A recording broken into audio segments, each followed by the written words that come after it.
Blackstone Audio presents Heavier Than Heaven, a biography of Kurt Cobain by Charles R. Cross. The following dedication appears in the book. For my family, for Christina, and for Ashland. Author's note.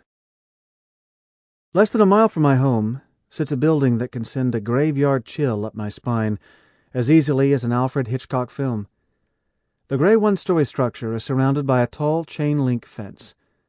Unusual security in a middle-class neighborhood of sandwich shops and apartments. 3 businesses are behind the fencing: a hair salon, a State Farm insurance office, and Stan Baker Shooting Sports.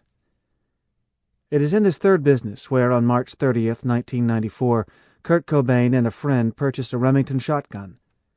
The owner later told a newspaper he was unsure why anyone would be buying such a gun when it wasn't hunting season.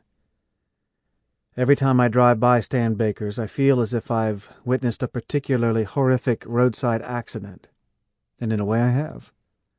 The events that followed Kurt's gun shop purchase leave me with both a deep unease and the desire to make inquiries that I know by their very nature are unknowable.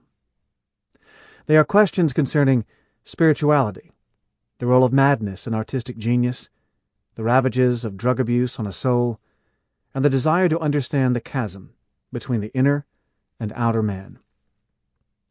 These questions are all too real to any family touched by addiction, depression, or suicide. For families enshrouded by such a darkness, which includes mine, this need to ask questions that can't be answered is its own kind of haunting. Those mysteries fueled this book, but in a way its genesis began years before, during my youth in a small Washington town, where monthly packages from the Columbia Record and Tape Club offered me rock and roll salvation from circumstance. Inspired in part by those mail-order albums, I left that rural landscape to become a writer and magazine editor in Seattle.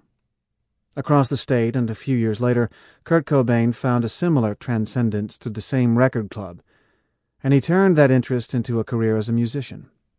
Our paths would intersect in 1989, when my magazine did the first cover story on Nirvana.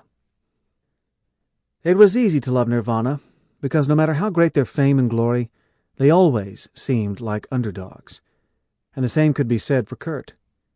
He began his artistic life in a double-wide trailer, copying Norman Rockwell illustrations, and went on to develop a storytelling gift that would infuse his music with a special beauty.